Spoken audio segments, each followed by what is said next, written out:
नमस्कार दोस्तों, मैं शुभम पांडे महाराज आपके सामने एक कहानी प्रस्तुत करूंगा जिसका शीर्षक है निठल्ले की समस्या। ये कहानी एक कहानी संग्रह निठल्ले की समस्या नामक पुस्तक से है। उसकी प्रतिनिधि कहानी है जो दिव्यांशु शुक्ला, एक नए साहित्यकार कथाकार के द्वारा लिखी गई है, जो मैनपुरी उत्तर प्रदेश के रहने वाले हैं। तो आइए कहानी शुरू करते हैं। सुबह सुबह जब स्नान करने के बाद बाहर चबूतरे पर आकर सूरज को जल देने को निकला तो देखा दद्दू मेरे छोटे भाई से अपने सिर के सफ़ेद बाल उखड़वा रहे थे। दद्दू प्रतिदिन कसरत करने वाले चुस्त व स्वयं को यथार्थवादी और समाजवादी मानने वाले व्यक्ति थे। वे प्रतिदिन कसरत करते थे, जिस वजह से उनके ज़्यादा बाल सफ़ेद नहीं हुए थे। जो 4-6 हो गए थे उन्हें भी भाई से उखड़वा दे रहे थे। मेरा भाई भी कोई काम मुफ्त में ना करता था, चाहे वह काम घर वालों का ही क्यों ना हो। इसलिए दद्दू ने उसे 50 पैसे प्रति बाल के हिसाब से अपने सिर पर रोजगार दे रखा था। भाई को भी ये रोजगार मिल जाने के बाद अब मैं ही अपने घर में एकमात्र वो प्राणी था जिसके पास कोई रोजगार तो छोड़ो, काम भी न था। दद्दू को बाल उखड़वाते देख मैंने व्यंग भरे अंदाज में पूछ ही लिया, दद्दू, इन बेचारे सफ़ेद बालों ने आपका क्या बिगाड़ा है जो इनके काले साथियों से अलग किए दे रहे हो?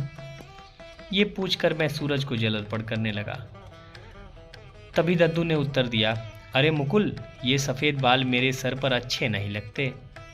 मैंने जल अर्पण करते करते उत्तर सुना और जल अर्पण करने के बाद दोबारा प्रश्न किया, आप तो बड़े यथार्थवादी हैं, फिर अपने यथार्थ को इस निर्ममता से उखाड़ फेंकेंगे? दद्दू बोले, ये सफ़ेद बाल यथार्थ थोड़ी है। आजकल तो यथार्थ वो है जिसके समर्थक ज़्यादा हो और जिसकी संख्या ज़्यादा हो। इसलिए मेरे यथार्थ ये सफ़ेद बाल नहीं बल्कि ये काले बाल हैं जो हज़ारों की संख्या में हैं। और मैं तो इस सफ़ेद बालों के बहाने सरकार का वजन भी तो कम कर रहा हूँ। सरकार का वजन? वो कैसे आप कम कर रहे हैं दद्दू? मैंने पूछा। तुम समाचार नहीं देखते हो क्या? देखा नहीं सरकार पर रोजगार देने की कितनी वजन है? विपक्ष प्रतिदिन रोजगार को मुद्दा बनाकर उनकी टांग खिंचाई करता रहता है। दद्दू बोले। मैंने फिर जिज्ञासावश पूछा, वो तो ठीक है दद्दू, पर आप सरकार के रोजगार का वजन कैसे कम कर रहे हैं? दद्दू ने उत्तर दिया, वही बता रहा हूँ, सुनो तो सही। मैंने अपने ये सफ़ेद बाल जो मेरे यथार्थ नहीं हैं, इन्हें उखड़वाने के लिए तुम्हारे छोटे भाई को रोजगार दिया है और इसके लिए मैं इसे 50 पैसे प्रति बाल के हिसाब से वेतन भी देता हूँ। तो बताओ, इससे सरकार का वजन कम हुआ कि नहीं? दद्दू का उत्तर सुन मुझे हंसी आ गई और मैं हंसते हंसते उन्हीं के पास जाकर बैठ गया और अपने भाई को लोटा अंदर रखने के लिए दे दिया। मेरा भाई लोटा लेकर अंदर चला गया और फिर मैंने दद्दू से कहा कि दद्दू, आप ही बताओ मैं क्या करूं? मेरे पास कोई काम नहीं है, सारे मोहल्ले वाले मुझे नाकारा और नालायक समझते हैं। अब आप ही कुछ समझाइए। दद्दू बोले, बात तो तुम्हारी सही है। आजकल ज़माना ही ऐसा है कि लोगों को अगर कोई आराम करता दिख जाए तो वो उसे भी नकारा समझ लेते हैं, और अगर तुम दीवार की ईंट भी गिनने लगो तो वो तुम्हें कामगार समझ लेते हैं। अर्थात आशय ये है मुकुल कि आजकल तुम काम कर रहे हो ये ज़रूरी नहीं है, बल्कि ये दिखाना ज़रूरी है कि तुम काम कर रहे हो, समझे? मैंने कहा, बात तो सही है दद्दू, पर मैं करूं क्या ये बताओ। अच्छा ये बताओ कि तुम्हें क्या करना पसंद है? दद्दू ने पूछा। मुझे तो 2 काम करने पसंद है दद्दू, मैंने कहा। दद्दू ने पूछा, क्या है वो काम? एक तो पिताजी के काम में दिन दोगुना रात चौगुना प्रगति करना, और दूसरा एक ऐसा काम करना जिससे कम मेहनत से ज़्यादा प्रसिद्धि और पैसा मिले। मैंने उत्तर दिया। दद्दू ने कहा, तो तुम एक काम करो, तुम अपने पहले उद्देश्य पर ही फोकस करो और अपने पिताजी की खेती में उनका हाथ बटाओ और मेहनत करके उनके खेतों को बढ़ाओ।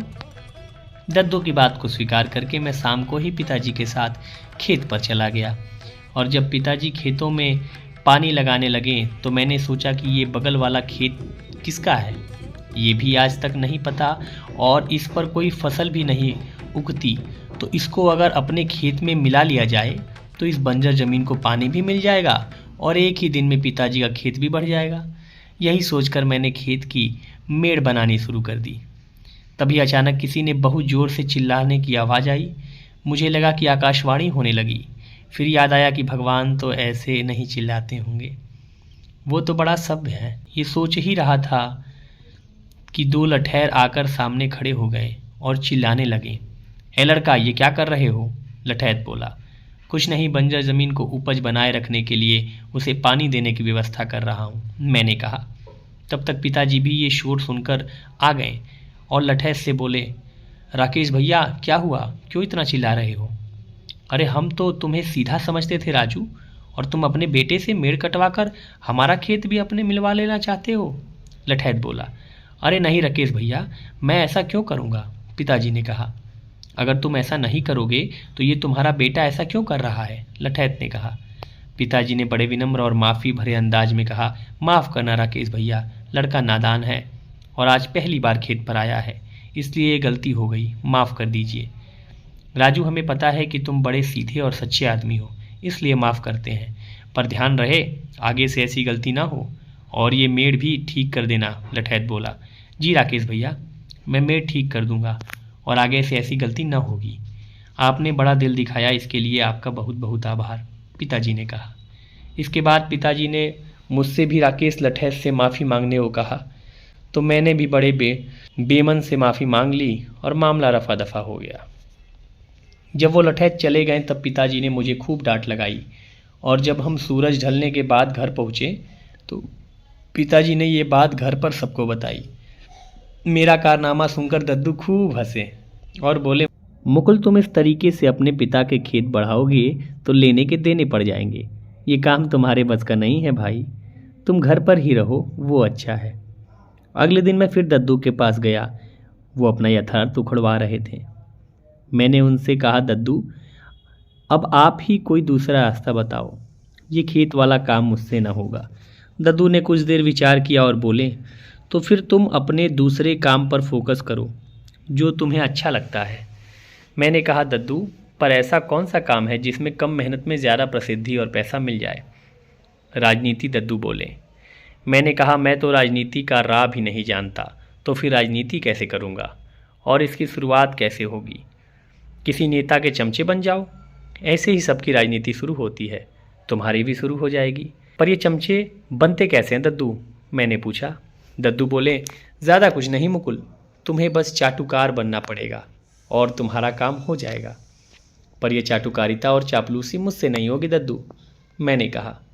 अरे तुमसे चापलूसी करने को कौन कह रहा है मुकुल, तुम्हें तो बस चाटुकारिता करनी है, दद्दू ने कहा। पर ये दोनों है तो एक ही चीज़ दद्दू, मैंने कहा। नहीं मुकुल, चापलूसी और चाटुकारिता में बहुत अंतर है, दद्दू बोले। क्या अंतर है दद्दू, थोड़ा मुझे भी समझाओ, मैंने कहा। दद्दू बोले, तो सुनो मुकुल, किसी को खुश करने के लिए बेमतलब की तारीफ़ करना और उसके पुल बांधना चापलूसी होती है।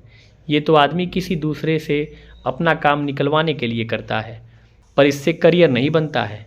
और दूसरी तरफ चाटुकारिता तो कर्म है, ये तो सदियों से हमारे यहाँ चला आ रहा है। मैंने दद्दू को बीच में रोकते हुए कहा, दद्दू, ये चाटुकारिता कर्म कैसे हो गई? दद्दू हंसकर बोले, मुकुल, लगता है तुमने हिंदी को सही से नहीं पढ़ा है। जिस शब्द के पीछे कार जुड़ जाता है वो कर्म हो जाता है मुकुल, और ये कर्म अपने यहाँ सदियों से विद्यमान है। पहले के ज़माने में राजा महाराजा अपनी सभा में ऐसे कई चटुकारों को रखते थे। ये चटुकार अपने काम में इतने माहिर होते थे कि गड्ढे में भरे पानी को भी समुद्र घोषित कर सकते थे, और अपनी बातों से ये सिद्ध भी कर देते थे कि ये गड्ढा का पानी नहीं बल्कि समुद्र है। किसी की इतनी मजाल भी नहीं थी कि इनको गलत साबित कर सके। ये चटुकार राजा का यश गाते समय उसकी ऐसी ऐसी महान उपलब्धियां गिनाते थे जिन्हें उसने जागृत अवस्था में तो दूर, सपने में भी हासिल नहीं किया होता था। ये 2-4 गांवों पर नियंत्रण रखने वाले को भी विश्व विजेता सम्राट बताते थे, और राजा इसमें प्रसन्न भी रहता था, और इन चटुकारों को पर्याप्त मात्रा में धन भी देता था, जिससे इनका घर चलता था और इसमें करियर भी बन जाता था। जितनी मनगढ़ंत बातें बनाने में जो चटुकार माहिर होता था, उसे उतना ही अधिक धन और उन्नति भी मिलती थी। तुम्हें भी बस ऐसा ही कुछ करना है मुकुल, जिससे तुम्हें धन भी मिलेगा और प्रसिद्धि भी। इस समय तो एक राजा अर्थात पूर्व विधायक जी को ऐसे ही चटुकार की आवश्यकता है, क्योंकि उनका मनोबल अभी गिरा हुआ है और उन्हें अगले वर्ष चुनाव भी लड़ना है। तो तुम चाहो तो वहाँ अपना हाथ आजमा सकते हो। दद्दू की एक व्याख्या सुनकर तो मैं दंग रह गया, लेकिन मेरे पसीने भी छूट गए। मैंने कहा, दद्दू, ये प्रतापी कार्य तो मुझसे न हो सकेगा। इसके लिए शब्दों का माया जाल आना चाहिए और उसकी समझ भी होनी चाहिए।